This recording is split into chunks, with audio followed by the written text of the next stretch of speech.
शहर आई देहाती बहू। हाल ही में रोहन की शादी निर्मला नाम की लड़की से हुई थी। निर्मला गांव की लड़की थी। रोहन के पिता और निर्मला के पिता दोनों बचपन के दोस्त थे। उन्होंने बचपन में ही एक दूसरे से वादा कर लिया था कि दोनों बच्चों के बड़े होते ही उनकी शादी करवा देंगे। इसलिए वादे के अनुसार रोहन के पिता निर्मला को अपनी बहू बनाकर घर ले आते हैं।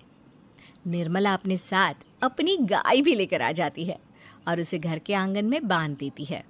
अरे ये क्या माँ, भाभी तो गाय भी लेकर आई हैं हमारे घर में।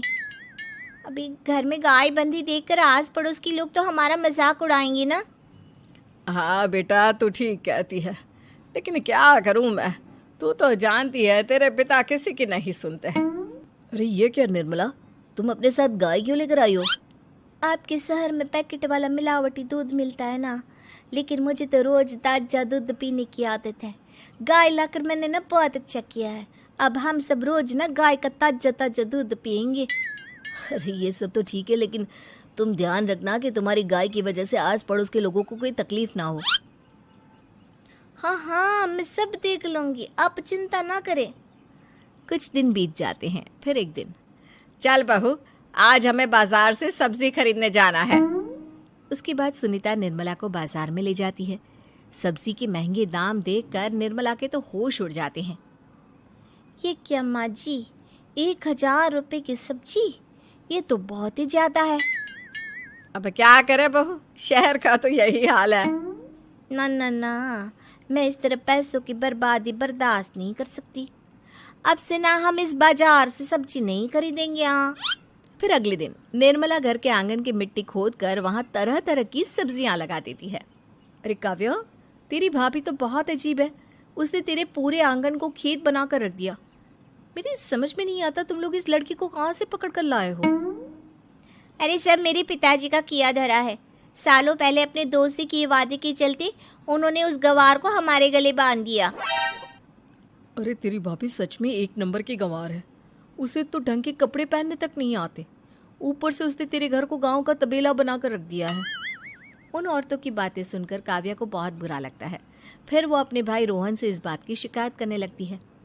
रोहन निर्मला को समझाने की बहुत कोशिश करता है, लेकिन निर्मला के आगे उसकी एक नहीं चलती। फिर एक दिन रोहन निर्मला को एक शादी में ले जाता है। सभी मेहमान खाना खाने में व्यस्त थे। उधर रोहन भी अपने दोस्तों से गप्पे लड़ाने लगता है। तभी निर्मला तंदूरी चिकन के स्टॉल से ढेर सारे लेग पीस उठाकर अपने पर्स में डालना शुरू कर देती है। घर जाने के बाद इसे फ्रिज में रख दूंगी और कल सुबह मैं चीज़ सिखाऊंगी। फिर खाना खाने के बाद दोनों पति पत्नी वहाँ से जाने लगते हैं, लेकिन तभी दुल्हन का भाई उन्हें रोक लेता है। अरे ये सब क्या है? मैंने यहाँ खाना खाने के लिए सबको बुलाया था, खाना चोरी करने के लिए नहीं। तुमने पर्स में जो चिकन के लेग पीस छुपा रखे ना, चलो बाहर निकालो उन्हें। दुल्हन का भाई फौरन निर्मला से पर्स छीनकर सारे लेग पीस बाहर निकाल लेता है। मैंने इतना खर्चा करके खाने पीने का इंतजाम किया है और तुम हो कि यहाँ से खाना चोरी करके ले जा रही हो। शर्म आनी चाहिए तुम्हें। वहाँ मौजूद सभी लोग निर्मला को भला बुरा कहने लगते हैं। अपनी बेइज्जती होते देख रोहन दुल्हन के भाई से माफ़ी मांगकर निर्मला को घर ले आता है। निर्मला, आज तुमने सबके सामने मेरी नाक कटवा दी। आखिर तुम्हें चिकन के पीस चुराने की ज़रूरत क्या थी? मुझे माफ़ कर दीजिए रोहन जी। दरअसल ना, हमारे गांव में जब भी शादी होती थी तब मैं और मेरी सहेलियाँ इसी तरह शादी से ढेर सारा खाना लेकर आते थे। मुझे नहीं पता था कि मेरी इस गलती से आपकी इतनी बेइज्जती हो जाएगी। मुझे माफ़ कर दीजिए। आज के बाद ऐसी गलती कभी ना करेंगे। इतना कहकर निर्मला रोने लगती है। निर्मला को रोते देख रोहन का दिल पिघल जाता है और वो उसे माफ़ करके गले लगा लेता है। इस तरह कुछ दिन बीत जाते हैं। फिर एक दिन रोहन उदास होकर घर लौटता है। रोहन के कपड़े बुरी तरह फटे हुए थे। अरे बेटा, ये सब क्या है? किसी के साथ मारा पीटी हो गई है क्या? नहीं माँ, आज हमारी ज़िंदगी का सबसे बुरा दिन है। म्यूनसिपालिटी वालों ने हमारी दुकान तोड़ दी। आज से हमारी आमदनी पूरी तरह बंद हो गई। हे भगवान, हमने तो किस्त पर ढेर सारा सामान ले रखा है। अब हम सारे सामान की किस्त कैसे चुकाएंगे? मेरी तो सोचने समझने की शक्ति ही खत्म हो गई। पता नहीं आगे हमें और कितनी मुसीबत झेलनी पड़ेगी। आप सबको ना चिंता करने की जरूरत ना है, मैं सब ठीक कर दूंगी।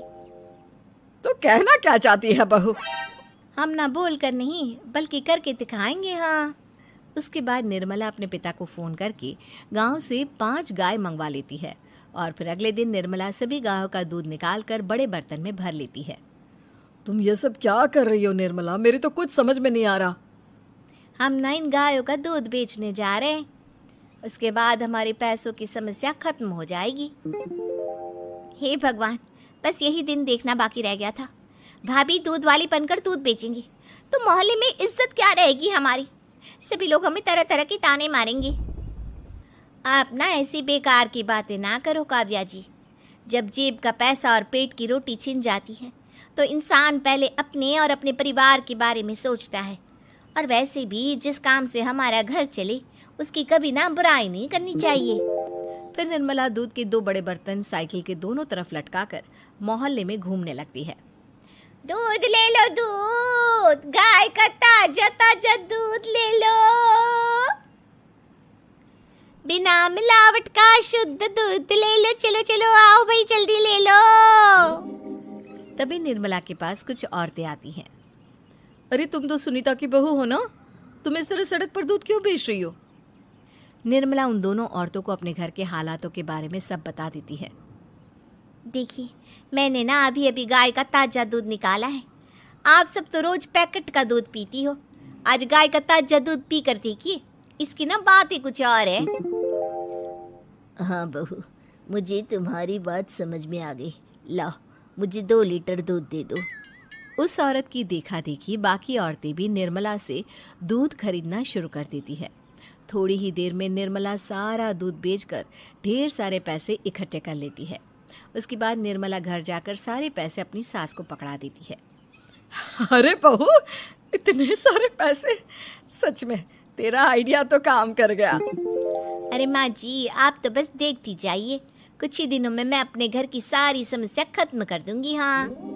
फिर अगले दिन से निर्मला गायों के गोबर से ढेर सारे उपले तैयार करके बेचना शुरू कर देती है। निर्मला को पैसे कमाते देख रोहन के अंदर भी हिम्मत आ जाती है और वो भी दूध बेचने का फैसला करता है। निर्मला के कहने पर उसके पिताजी कुछ और गायों का बंदोबस्त कर देते हैं। इस तरह दोनों पति पत्नी मिलकर दूध बेचना शुरू कर देते हैं। कुछ ही महीनों में उनका दूध का व्यापार खूब फल फूल जाता है। इसके चलते रोहन एक बड़ी दूध की डेयरी भी खोल लेता है। पिताजी, जब आपने निर्मला से मेरी शादी करवाई थी तब मैं मन ही मन आपको कोसा करता था, लेकिन आज मेरी समझ में आया कि आपका फैसला बिल्कुल सही था। आज अगर निर्मला ना होती तो पता नहीं हमारा क्या हाल होता। हाँ बेटा, तू ठीक कहता है। हमारी बहू ने तो हमें उजड़ने से बचा लिया। भगवान ऐसी बहू सबको दे। इस तरह निर्मला की समझदारी के चलते सब कुछ ठीक हो जाता है और वो सभी हंसी खुशी अपना जीवन जीने लगते हैं।